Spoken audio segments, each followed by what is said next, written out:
Sinangayunan ng publiko ang inilabas na utos ni MMDA Chairman Romando Artes na nagbabawal sa mga empleyado at maging pribadong indibidwal na i-vlog, i-record at i-post ang operasyon ng Metropolitan Manila Development Authority.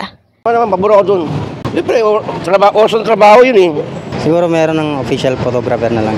Ay, kailangan yung professional nila, yung sarili nila, hindi ikuha nila yung iba. Kamakailan tiniyak ni Artes na magkakaroon pa rin ng posting sa social media. Pero ito ay stricto manggagaling sa kanilang opisyal na tagakuha ng litrato at maging video.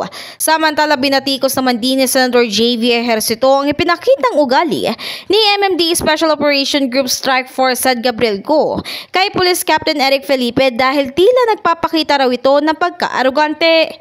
Dagdag pa niya, tila layunin din ito na gayahin si dating Task Force Special Operation Chief Bong Nebriha. Samantala, bilang dating alkalde ay umaasa ang senador na magkakaroon ng tamang decorum at maging approach ang lahat ng mga nagpapatupad ng batas dito sa kalsada.